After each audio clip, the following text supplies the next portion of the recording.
Okay, today is June 4th, and I believe this is my 7th video. And instead of me talking so much into the camera, I'm going to do a little painting, just a little watercoloring. And I'm going to talk about a tomato. And it's been sort of a funny day, and I've been working on this prayer book, and I'll show it to you. It's just a helpful little tool that I use.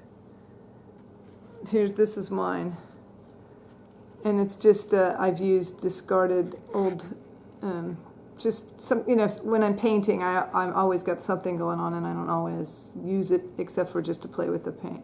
And maybe it was an example from a class or something, and so then I make a book.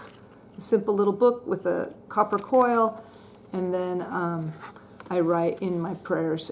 It's something to have just to remind me, maybe a gratitude list and some little ditties to keep me on track every day, so that I usually read it before I do my meditation, and that way I'm in the right frame of mind. It helps remind me to surrender, to ask for help, and to say to say a few things that I'm grateful for, to remind me that you don't have to do this alone. All right, onward with the rest. Okay, so I was gonna show you guys. I was gonna paint a little bit on the video, but I did it, but I hadn't turned the video on, which is, you know, par for the course. Anyway, so I thought I'm going to go ahead and I'll show you another way of painting it. So this is tomatoes. Sometimes when I'm practicing something, I might make many of one thing, and I had started making circles, and then they started turning into tomatoes. Anyway, so I'll go ahead and do this one. A tomato out of the Woman's Dictionary Symbols. It's called the Woman's Dictionary of Symbols and Sacred Objects, and it's written by Barbara G. Walker. And Barbara G. Walker is a researcher, and she has this book, but she also wrote one called the Woman's Encyclopedia of Myths and Secrets. And they are really great resources if you're interested in symbolic meanings of things and so on. She's of course a feminist, so she's going to have she has a goddess bent in her findings. She she's good at going in and researching ancient texts and so on, and kind of finding where the different places where the goddess was worshipped and how ideas got changed. And this is names and situations and so on. This is what she says about tomatoes. Of course, they were first cultivated in Central America, and evidently as a yellow variety that the Italians later called Pomi di Oro, golden apple. Elsewhere, the tomato was called love apple because it was believed to be an aphrodisiac, and for this reason, the church declared it a devilish plant. There was strong resistance against garden tomatoes for a century or so, until people discovered that the various bad names were unfounded. The official name of the common tomato, Lycopersicon esculentum, means succulent wolf peach, and probably dates from some of the early misapprehensions concerning it. It is still not wholly understood. The tomato is really a fruit, although it is classed as a vegetable. And then also I found that the tomato, let me see if I can find it on I use my little smartphone, which I love this. You know, I can look up anything, and then I have a little reference. So if I were to draw the stems on this tomato, I can use this as a reference just to give me an idea. And I'm not really concerned about it being perfect, but I can put some leaves in here on this tomato, and that's all I'm going to do for this little demonstration. But what else is really good wonderful about, putting a shadow in here so I can plant this tomato on the ground. The other thing I love my smartphone is that I can find out things like, let's see, tomatoes, spiritual meaning. And they have this thing on flower essence. So if you're interested in tomato flower essence, the purposeful warrior. If you have a problem with, if you want to encourage or strengthen your strength and endurance, it says this this flower essence, tomato flower essence, has the qualities of helping mental strength, endurance. It's a message of self-mastery, knowing there is no failure, only another chance to succeed. Courage, belief in oneself, invincibility, psychic protection, stability, remaining unaffected by the diverse energies of crowds, and traveling. Hope. Wow, so if you get a little nervous about traveling, or you need a little courage, tomato flower essence seems to be a good thing. All right, so now I'm just going to take a little green. I'm actually going to mix green and red, but right now I'm just going to take green for this. I've done this really funky drawing, but I'm just playing around. I'm actually going to use two different colors of green. I'm going to use a lighter one and a darker. I probably won't be able to get this to show up, so I'd have to scrub this a little and remove some paint. I need a piece. Excuse my reach. I'm going to lift up some of this paint here. I got it wet, and now I'm using the brush, and I'm going to lift some of the paint because I want to create a space to put some of that green down. I'm trying to, although, this is a really heavy-duty staining red, so I'm not going to have that much luck in pulling this up. I would have to, if I really want to get this white, I have to go back in and paint something white on top of it, like some gesso or something, which is certainly not what a traditional watercolorist would do, but that's all right. I'm really just, it's okay. It's okay. I'm going to lighten this a little bit, and then when it dries, I'll put a little green on top of there. So, but like I said, this is a really heavy saturated layer of paint I have put on a while ago. I painted this. So I'm going to go back in here and do this green leaf up here. We're just having fun. I'm not making a big deal about it. This is just a little prayer book, and it's nice. And maybe I'm going to try and lift that up a little more. I have to have something to soak the water. So I got my brush, not too wet, a little bit, and then I'm wiping it on this other piece of paper. I don't know if you can see that. I'm lifting up, and then I'm painting it on here. This is something else. I'll make this into something else. I love watercoloring. Watercolor is such a wonderful medium, and a lot of people don't like it because they don't, they're kind of afraid of it. When we were kids, we were having a lot of fun playing, but they didn't really take it very far of how we used it. And over the years, you just keep painting, and you realize that, man, it is a really fun medium. So I encourage you, you don't have to spend a lot of money on watercolors. You can buy some inexpensive watercolor. I used to,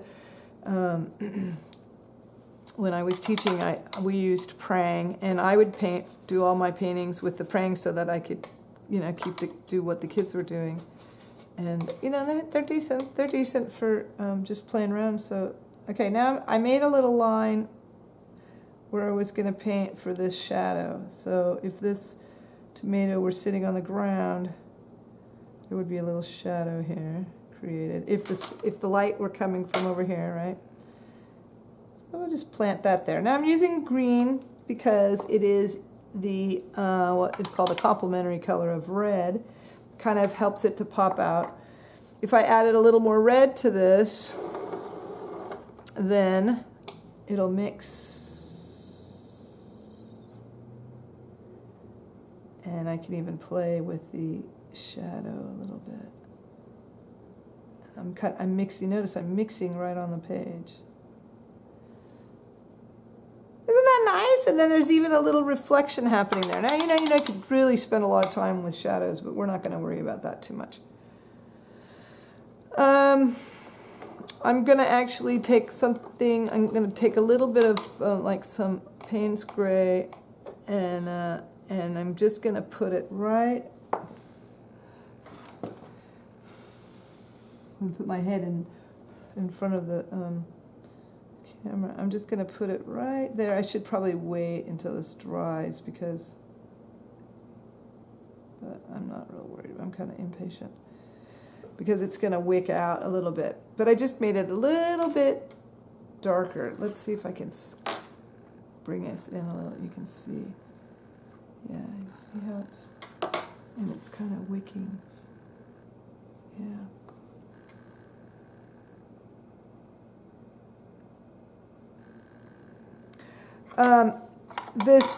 This paint that I have used, it looks like I had some gold. I must have used some gold or mica.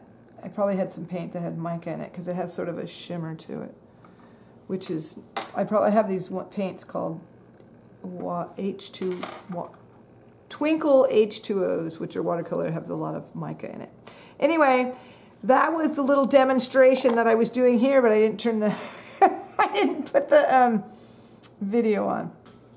Okay, I think this has dried pretty well. So now I'm just going to write a prayer. I'm actually going to write it in pencil first. And this is from Tosha Silver's book, Change Me Prayers. And this is, the prayer goes, change me, Divine Beloved. So, change me, Divine Beloved, and actually when I draw this in with a marker, with a pen, I'll go over that. But it just kind of gives me an idea of where to line it up. Change me, Divine Beloved, into one who can be open to your will in all situations.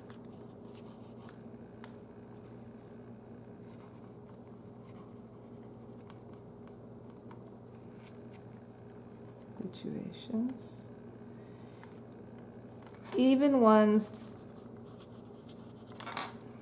that are baffling.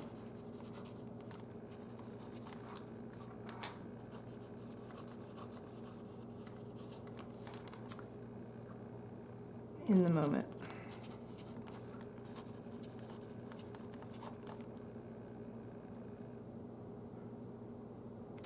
Guide my way.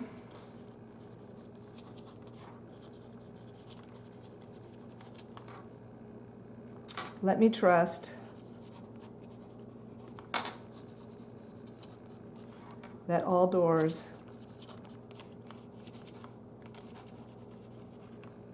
open at the right time. At the right moment. At the right time. Even those that are hidden.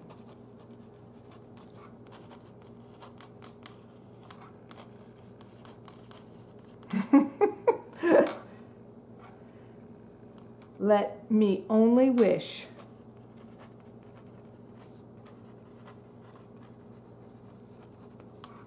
for your divine plan.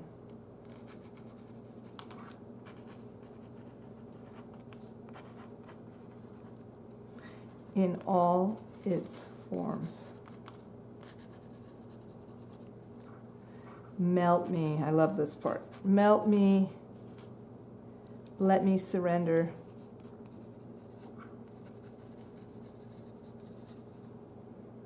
And trust. I am yours.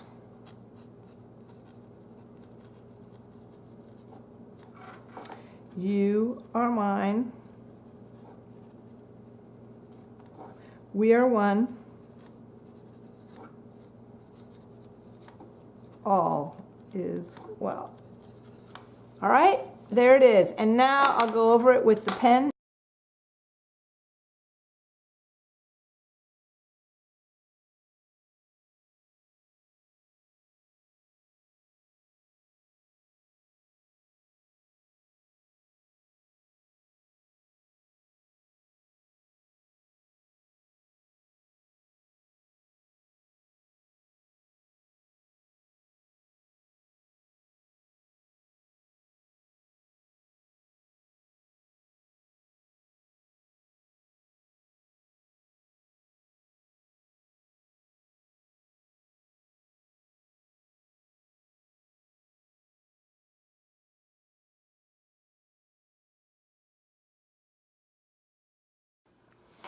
Okay, so now I have it all written out, and I have to erase. I let it dry for a little bit. Sometimes, you know, you just have to know your pens. Sometimes they don't dry super fast. You have to let the ink sit. And then I'm erasing all of the pencils. You know, I have to write it in, otherwise I may not be able to fit it in. And you could see I didn't really take that much time. I kind of knew it would fit, what would fit. Okay.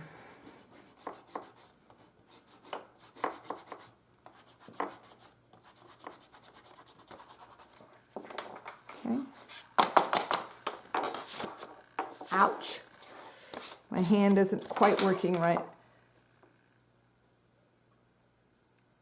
All right, very good. Okay. And now, after this dries completely, start adding some more, another prayer on this side. I'm not going to turn it all the way. Okay, see you tomorrow.